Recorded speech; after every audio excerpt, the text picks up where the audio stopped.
wabarakatuh.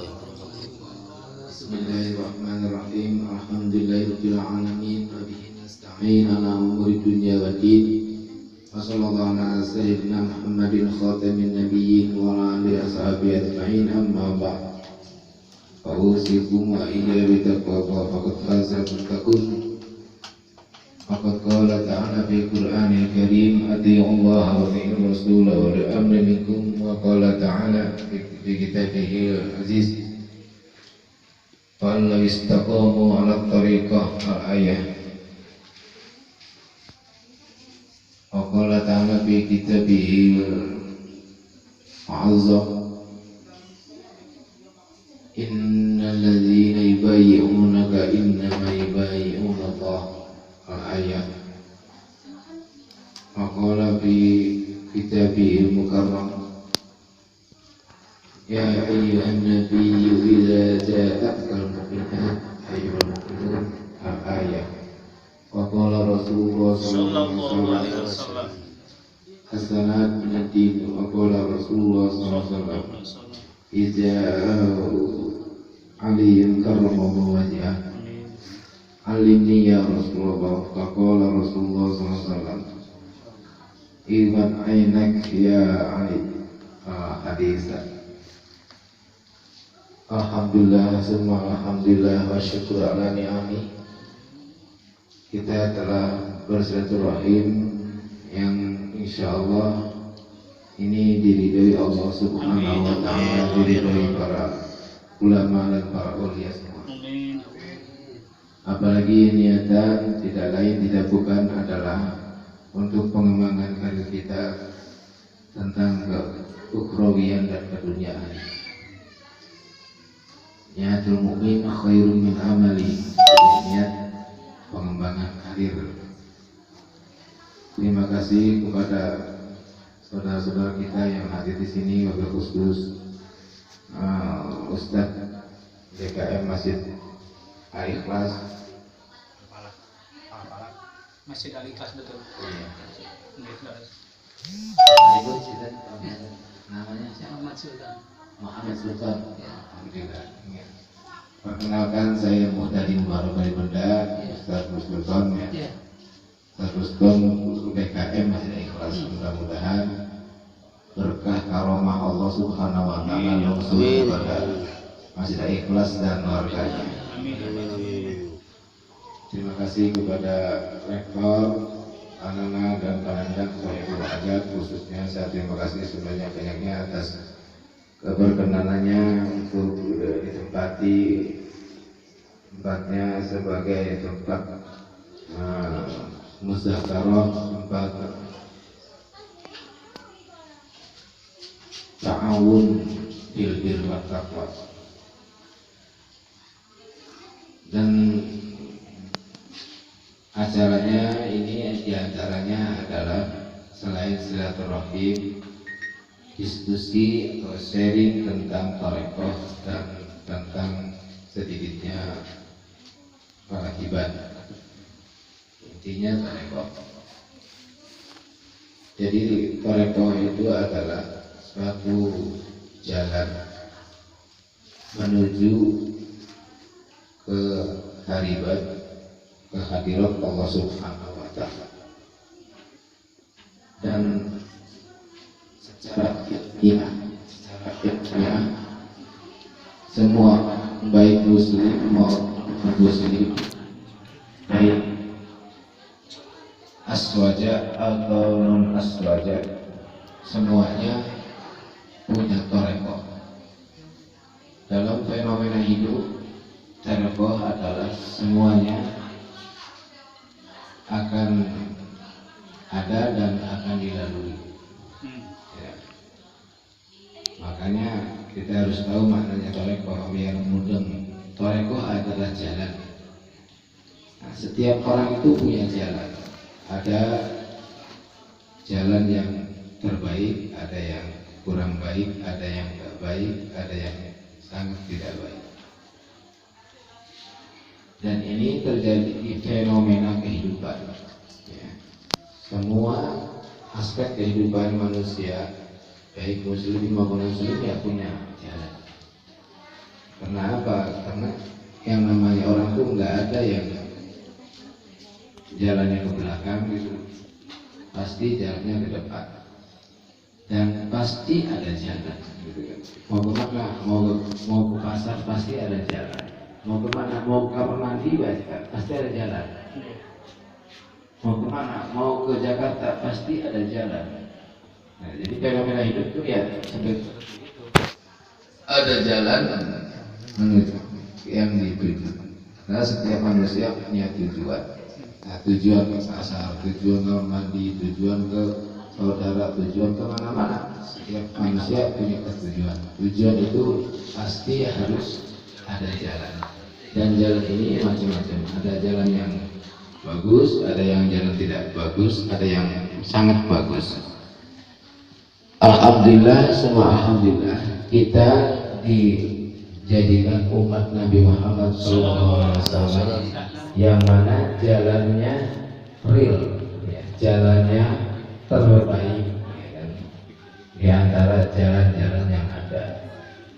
Dan alhamdulillah, semua alhamdulillah lagi kita menjadi umatnya Wali Songo yang mana jalannya sudah benar-benar terpuji, lurus, terpuji tidak ada bahaya, terpuji aman, dan terpuji nyaman.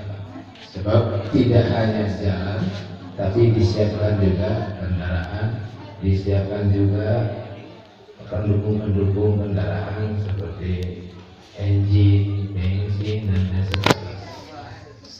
Jadi tol itu adalah ibarat jalan, kalau sekarang sih ibarat jalan tol, ya, jalan tol Cipali. Nah, di situ kan kita mau kemana? Jelas mau ke daerah sana, gitu kan. Nah, itu tol Cipali ini harus ada kartu. Kalau nggak ada kartu nggak bisa masuk. Nah, kartu ini adalah yang disebut sanad.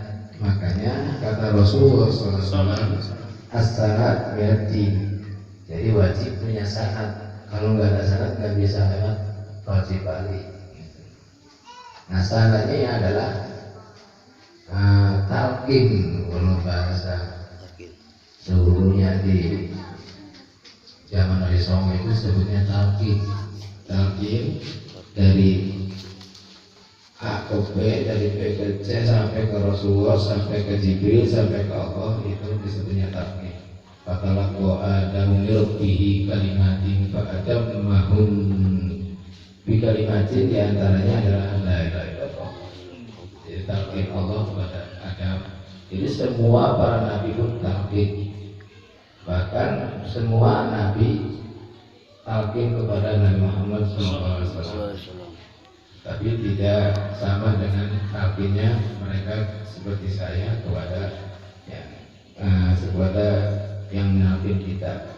Para nabi talqinnya bil isyarah, yaitu waktu sebelum naik ke Sidratul Muntaha, sholat berjamaah di Masjid Baitul Maqdis. Mulai Nabi Adam sampai Nabi Isa berkumpul ratusan ribu nabi dan rasul sholat berjamaah yang mengimami Nabi Muhammad SAW. Itu sebagai isyarah talqin atau agreement atau akhdus sanad, pengambilan sanad. Fungsinya sanad adalah pencapaian syafaat kubro, syafaat sugro. Makanya para nabi pun pada talqin atau agreement kepada Nabi Muhammad SAW, sehingga nanti terkala di akhir zaman ada syafaatul uzma, yaitu yang disebut di Al-Qur'annya famtazu ayyuhal mujrimun. Nah, itu syafaat kubro, itu Nabi Adam pun mendapatkan itu. Makanya Nabi Adam pun dapat syafaat Nabi Muhammad. Bahkan di antara syafaatnya Nabi Muhammad kepada Nabi Adam, ya, Nabi Adam nggak berkenan ngambil air minum daripada telaga Al-Kausar sebelum Nabi Muhammad mengambilkan, lalu memberikannya, ini monggo Nabi Adam diminum. Sebelum Nabi Muhammad mengambilkan, enggak. Nah, Nabi Adam dulu minum telaga Kausar, baru Nabi Muhammad, baru sahabat Abu Bakar, Umar, Utsman, Ali, baru para nabi yang lain. Jadi itu diantara syafaat Nabi Muhammad yang didapati oleh para nabi. Makanya ada upacara agreement di Baitul Maqdis itu fungsinya untuk pencapaian syafaat kubro. Kalau untuk kita umat Muhammad berarti syafaat kubro pun syafaat kubro. Di antara salah satunya ya terhadap kasus-kasus kecil, ya kan, seperti kasus keduniaan, kasus alam barzah, kasus alam mahsyar, kasus yaumul hisab, kasus yaumul akhirat. Nanti kita dapat syafaat Nabi Muhammad SAW. Nah itu di antara fungsinya sanad itu adalah pencapaian syafaat para aulia, para ulama, para nabi, bahkan Nabi Muhammad atau alam semesta. Ya, yang nyafaat itu bukan hanya nabi, bukan hanya makhluk hidup. Makhluk enggak hidup seperti batu itu ada cerita bisa prosesnya menjadi syafaat kita. Ya. Yang namanya syafaat adalah isul khair minal ghair bil ghair. Tercapainya kebaikan daripada yang lain kepada orang yang lain daripada orang lain. Itu namanya syafaat. Jadi di antara fungsinya sanad atau tol itu adalah supaya kita bisa masuk ke dalam tol. Makanya fardu ain ngambil sanad. Ya, kalau mengamalkan tarekohnya itu sunnah, tapi pengambilan sanadnya fardu ain. Kalau enggak beli sanad, beli tiket ya nggak bisa masuk tol. Lewatnya mana? Ya lewatnya jalan umum. Nah, dalam jalan umum itu menggantinya Indramayu yang begitu jauh, muter-muter, belok-belok, bahkan ada jurang jahanam, ada jurang sawah, gitu kan, dan seterusnya, banyak rintangan, banyak hal yang bahaya, nggak aman. Kalau lewat tol, insya Allah keamanannya nampak, gitu ya, paling jelas lah gitu. Jadi sanad adalah hukumnya fardu ain. Karena kalau pakai sanad atau etol kita bisa masuk lewat tol dan nanti datangnya ke depan yang dituju. Kalau lewat Indramayu dan umum itu nanti ketemunya di belakang. Nah, tujuannya kemana? Ke Jakarta. Nah di pintu keluar itu nanti ada gedung Kanzullah. Nah di Kanzullah ini ada Quwwatullah, Wiqayatullah, Syafa'atullah, Ma'unatullah, Izzatullah, Azamatullah, Salamatullah, Barakatullah, Fadlullah, Hidayatullah, Taufiqullah, Ajrullah, Sawabullah, Afullah, dan seterusnya. Di situ ada, dan itu abadi. Nah, kita itu tarekat itu menggunakan tarekat itu mau ke gedung Allah yang itu. Nah, nanti di gedung Allah tidak lain tidak bukan ada gerbang yang ada pintu satu yang besar namanya Babi Jibril. Karena kebanyakannya wahyu yang turun ke Nabi Muhammad adalah melalui Jibril. Ya. Nah nanti setelah Jibril ada pintu gerbang namanya gerbang Muhammad. Nanti sebelum ke gerbang Muhammad ada 4 gerbang, yaitu Abu Bakar, Umar, Utsman, Ali. Dan itu pintu keluar tol. Nah, pintu masuk tolnya ada 4, ada Mazhab Syafi'i, Maliki, Hambali, Hanafi. Jadi kita nggak bisa lepas dari gerbang yang 4 dan nggak bisa lepas keluar dari gerbang yang 4 dan nggak bisa lepas masuk ke gerbang tunggal yaitu Nabi Muhammad SAW. Setelah keluar dari gerbang Abu Bakar misalkan, kita langsung ke digaiti oleh Nabi Muhammad masuk ke gedung. Ya. Nanti disambut oleh Jibril dan masuk ke gedung. Kalau udah masuk di gedung, la khaufun 'alaihim wa la hum yahzanun. Di situ kekuatan maha dasar, kehebatan, keagungan, kemuliaan dan seterusnya yang maha dasar, tidak ada tanding, tidak ada pertandingan. Kenapa? Karena la haula wala quwwata illa billahil azim. Kenapa? Karena walillahi izzatu wa lirasulihi wa lil mu'minina jami'an. Tanda kutipnya walillahil karamatu walillahil ma'unatu walillahi syafa'atu walillahi haibatu walillahi wiqayatu dan seterusnya. Ya, sesuai ayat kursinya, manzalazi yashfa'u indahu illa bi'izni, manzalazi yakrumu illa bi'izni, manzalazi ya'izzu illa bi'izni, manzalazi ya'inu illa bi'izni dan seterusnya. Jadi ya nggak bisa terkalahkan karena la ghaliba illallah, la haula wala quwwata illa billah. Itu makanya emergensinya tarekat itu di sini. Kita bisa menuju ke jalan yang lurus, yang bagus, yang keamanannya terkendali dan masuk ke gedung yang jelas. Gedung kanjua, bukan kanju seton. Ada kanju seton. Kalau kanju seton ya lewatnya bukan jalan tol, lewatnya ya jalan belaksak, alas-alas. Jadi ada orang yang nggak dapat jalan sama sekali, alas-alas kabupaten. Ada juga orang mendapatkan jalan umum. Jauh sekali muter-muter dan udah nyampe sananya di belakang gedung. Only karyawan gitu ya. Pintunya tuh nggak bisa dimasuki kecuali karyawan. Belum ini mau kemana nih? Ini mau masuk gedung ini tapi kok belakang. Ada gerbangnya lagi, nggak ada kuncinya di gambok. Dan itu pintunya only karyawan. Jadi gimana ya, nggak tahu. Cuma kalau ada orang yang ternyata di situ pernah mencintai wali gitu kan, misalkan Mbak Soleh dikasih ilham sama Allah, itu di belakang rumah kamu di luar gedung ada yang mencintai kamu, tapi nggak pernah ngambil sana. Langsung Mbak Soleh misalkan masuk ke ruangan syafaat, nanti di situ ambil surat keterangan masuk gedung terus keluar. Oh Mbak Soleh itu saya keluar nih bawa suratnya nih, surat sakti nih ya.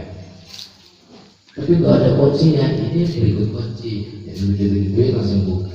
Yang lain ikut, ya nggak bisa ya, saya cuma satu gitu. Nah itu makanya mahabbah itu terutama, mahabbah para wali, mahabbah alam semesta ya, bukan hanya mahabbah siapa, mahabbah alam semesta itu syarat utama hidup bertarekat.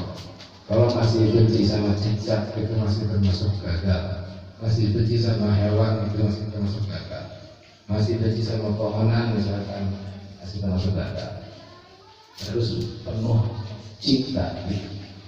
Terus syarat utama suksesi ke tahapan tarekat yang tertinggi yang sehingga ya ghaliba, sehingga kekuatan semuanya didapat, kehebatan, keagungan dan seterusnya.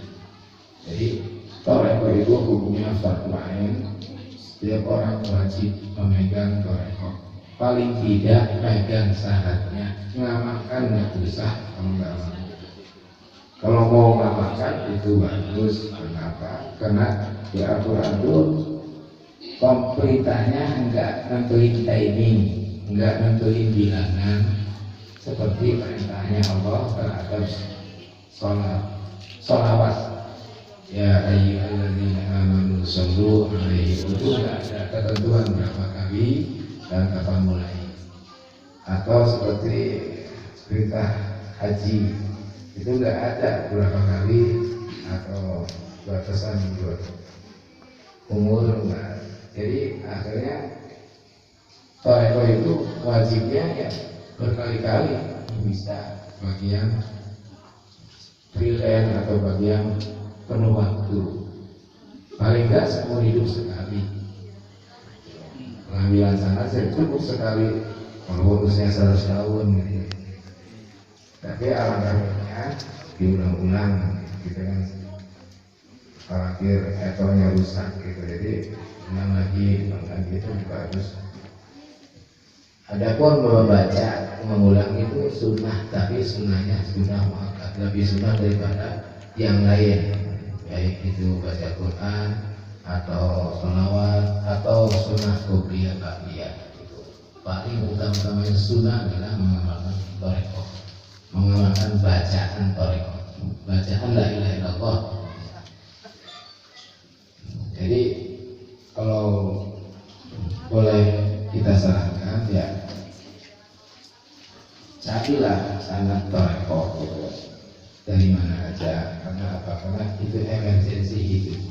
Itu ibarat kita mendapatkan tol sehingga kita itu bisa masuk ke jalan tol.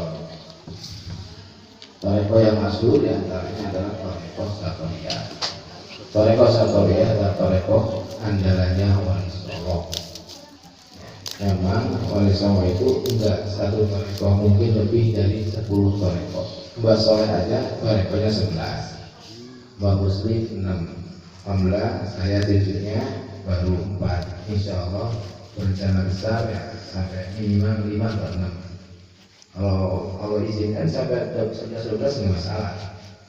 Ya, yang baru saya pegang 4. Jadi thariqah banyak lebih bagus.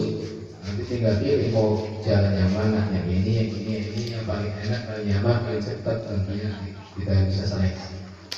Jadi, tapi setidaknya ya satu thariqah itu kayak Satoriyah, karena Satoriyah itu andalannya Wali Songo.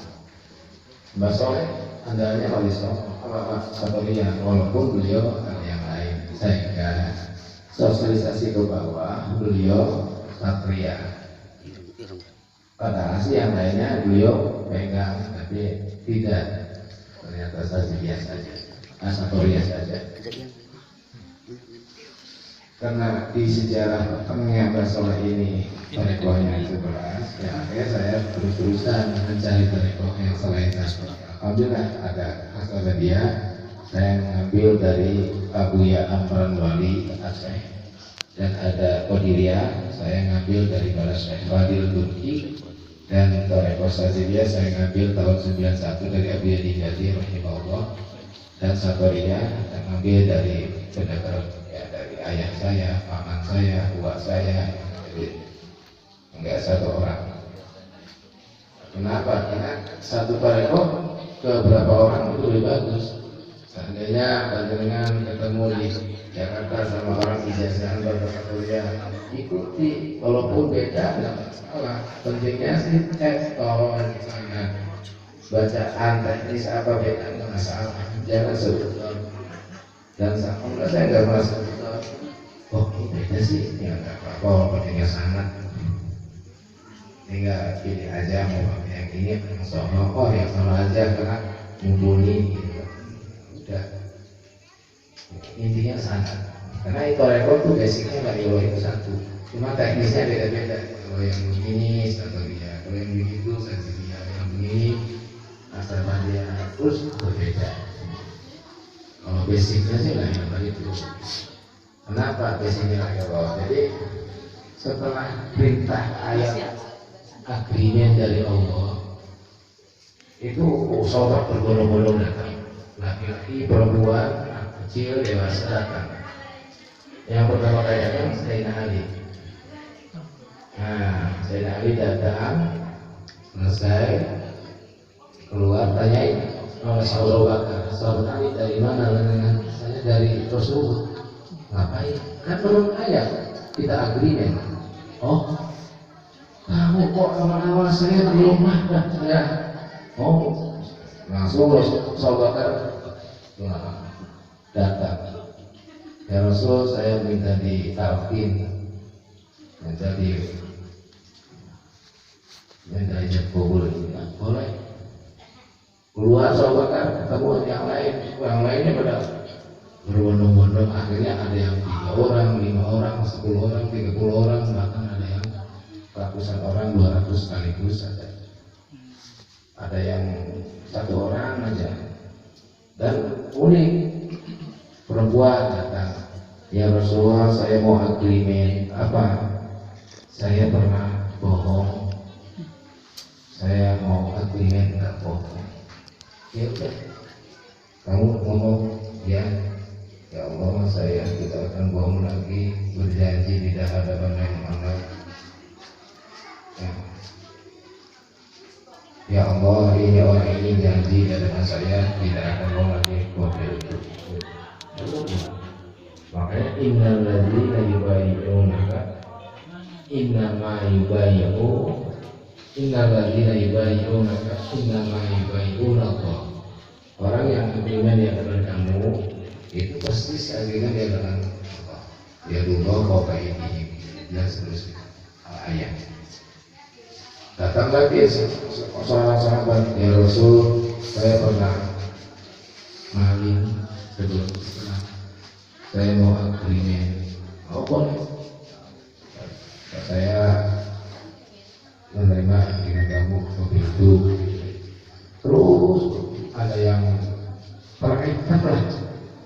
Saya pernah berbuat ini, itu, segala macam. Sahabatku beda-beda. Ijaz kabulnya beda-beda, itemnya beda-beda.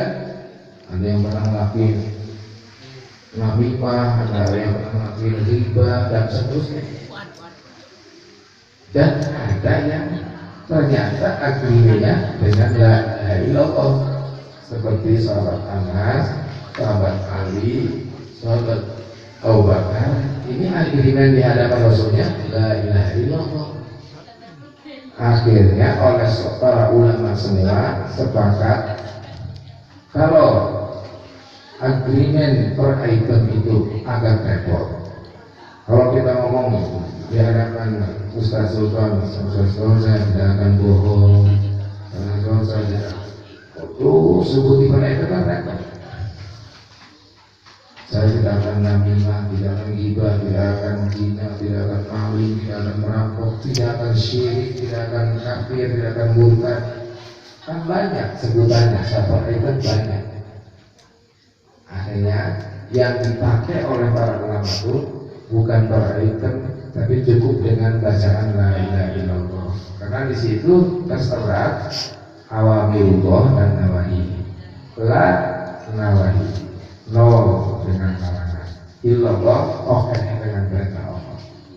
Perintah Allah jangan syirik, larangan Allah syirik oke.